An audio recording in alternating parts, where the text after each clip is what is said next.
Now, growing up in a two-parent household with two individuals that were able to not only build together, but sustain a relationship from their teens into their 50s, 60s, and they will beyond that. I had the privilege of being able to see what makes a relationship work from the inside out, right? Most of us get to see from the outside what seems to be working, things that we believe lead to a successful relationship. But in reality, we live in a day and age where most relationships fall apart, most relationships seem disposable, and it seems as if we're just going from one relationship to another and not really cultivating those skill sets that lead to that successful long-term relationship that we truly desire. Not saying it doesn't exist. I'm just saying that it is far and few between where we find these. And I believe that there are true solutions. Just like everything else in life, there are ways in which we can fix this dynamic. And so I've really created this video just to highlight some of those aspects that are going to help us to cultivate relationships that are successful. And when I say successful, I don't just mean, they're passionate or there's happiness, but there's true communication, right? There's true intimacy beyond the bedroom, etc. There is true intimacy, like a connection between the two individuals that continues to grow and foster throughout life, throughout circumstances, situations, throughout, every aspect or every stage of life. Now, you may watch me and be like, oh, who is this kid? What does he know about what? Let me see his credential. And I'll tell you that sometimes a greater credential than even the successful relationships is the failed relationships and the introspection of why certain things failed, right? Now, I'm fortunate enough to also have a very successful relationship. However, I have seen the things that have deteriorated a relationship before it even began, time and time again, and I've been able to reflect on those things and to bring those things to light and to allow those things to develop me and who I show up as in relationships. So that being said, let's get into it. Why do most relationships, why do like 99.9, which is an exaggeration, of course, of relationships not work out? And the first reason is quite simple, yet it's something that most of us do not look at. And it's the simple fact that we get into relationships for all the wrong reasons. Now, I recently put out a short form video on YouTube, on Instagram. It should be on YouTube by now.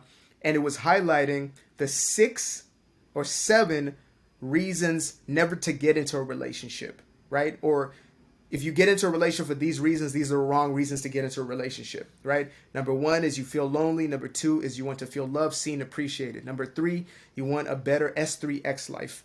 You know what that means? Number 4, you're hiding from doing the inner work. That one's vital. Number 5, you want someone to make you happy. Number 6, because you feel bored with your own company. And number 7, it's better than having a dog. At least some people think, which is weird.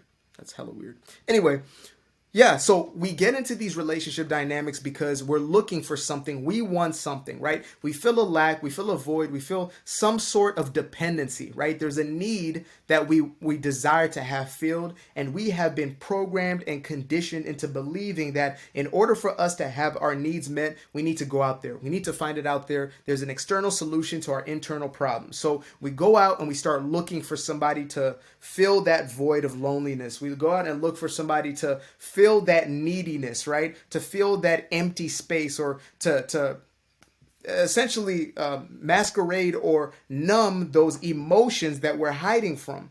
We get into relationships for every other reason besides what a relationship is actually created for. And you might say, well, who is this guy to tell me what a relationship is made for? What do you know? Who made you? Who made you God? Well, I'll tell you.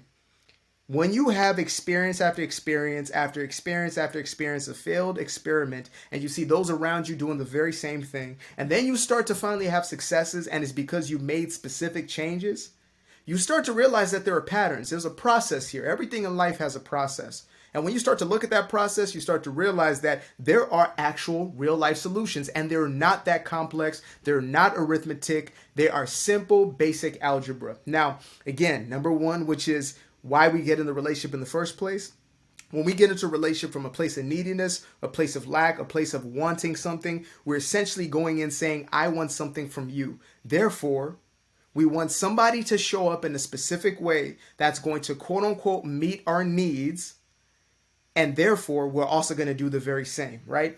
And that steps into number 2, is we step into these relationships because we feel that we cannot love ourselves and we are not worthy of love until somebody displays that worthiness to us. Somebody acts as a mirror. So we get in a relationship and we want somebody else to mirror to us that we're worthy in order for us to feel worthy, right? Again, we are programmed into this belief that you are only enough when somebody else says you're enough.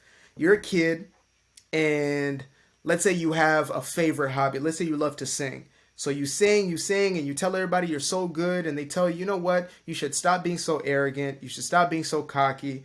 You're only good when somebody else tells you. They might not say this straight up to your face, but they may imply it in different ways, right?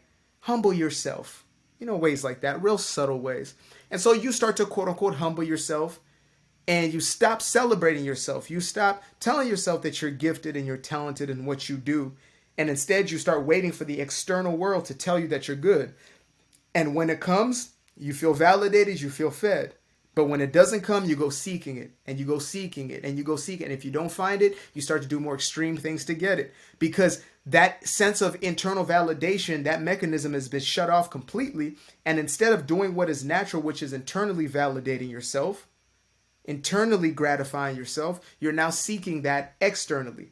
And so many of us find ourselves in this predicament when it comes to relationships. We get into these relationships and we want somebody to validate us, and we feel empty until they do so. Then when they don't, we call it a failed relationship, or we say that this person is not meeting up to my criteria. This person is not meeting up to my standards. I need to go find somebody else who is going to. And so we go into this cycle of toxic relationship after toxic relationship. Even if it doesn't seem so toxic on the outside, the toxicity only has to be one drop of cyanide, one drop of poison in your relationship, which is the belief that you're supposed to meet my needs, I'm supposed to meet yours.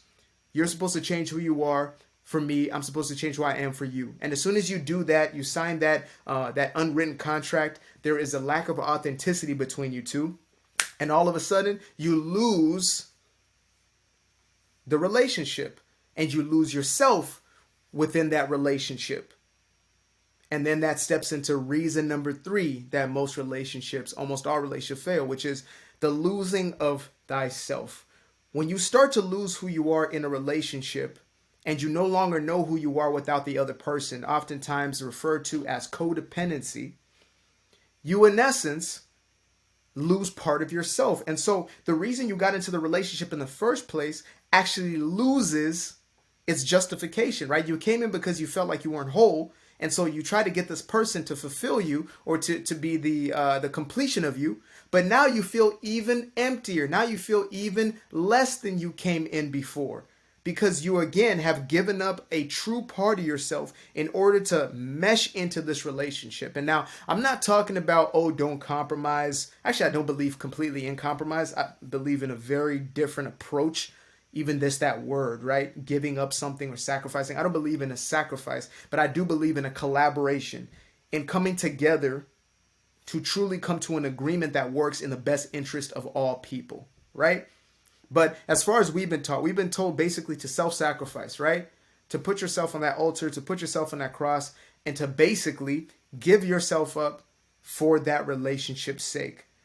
And that martyrdom type of mentality ends us up in hot water, because we start to then blame the other person, and we start to then become bitter and resentful towards the other person because we are losing ourselves in a relationship. We're doing things because we want to satisfy them in order for us to get a validation of love. And then when we don't get that, now we're bitter. It's just like if I go and wash the dishes and my expectation is to have her thank me for washing the dishes and she doesn't thank me. Now I'm mad and I'm bitter that she didn't thank me for washing the dishes. How could you? I'm breaking up with you, and I'm going to find somebody who appreciates me. You see the cycle? It's a nasty, nasty, vicious cycle that leads to this type of activity that, again, we get into relationship for, that end up deteriorating it from the inside out.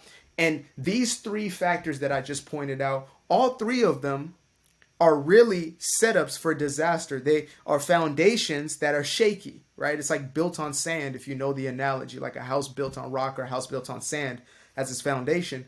This house is built on sand and it will soon collapse. Anything, any little change in the atmosphere, any little change in the environment is going to lead to the deterioration of that house.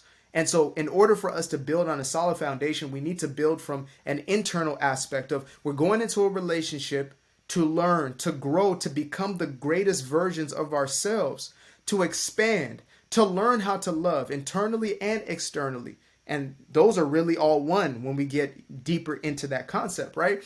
Is we're learning how to show up differently. There's a book called Conversations with God. It is an incredible book. You guys have to make sure to pick that up. I'll make sure to get a link, probably get an affiliate Amazon link for that. But it is an incredible book, and there is a chapter on relationships, and the author really gets into this. And of course, the book is set up as the guy is talking to God, and God is giving these answers, right? And this was one of the aspects. And when he was speaking of what true relationships are, relationships' purpose is for the expansion of our soul, expansion of who we are, for us to become more than what we have been before.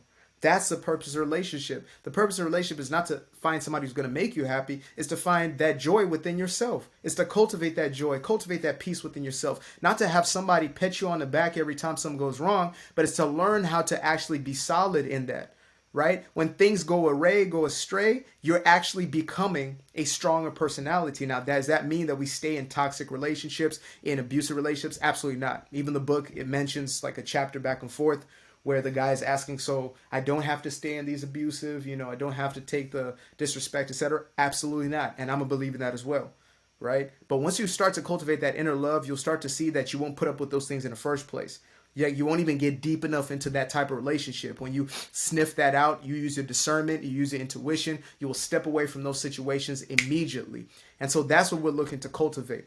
Now, if you're somebody who is in this process right now, right, of truly looking to cultivate that internal aspect of yourself to have successful relationships, not only with others, but within yourself, make sure to book a one-on-one consultation with me. I want to see if we can be a match and I can truly be a guide throughout your journey. I want to be a guide for those who I deeply resonate and connect with. That is my mission. My mission is to transform 1 billion lives on this planet. So I want to be a part of your experience. So if you want to do that, make sure to go into the description below. Click on my Calendly link, pick a time, pick a day that works for both of us, and really let's get down to it. Let's get to a breakthrough, right?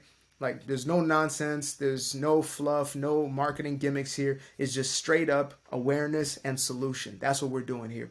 I appreciate you, love you, peace.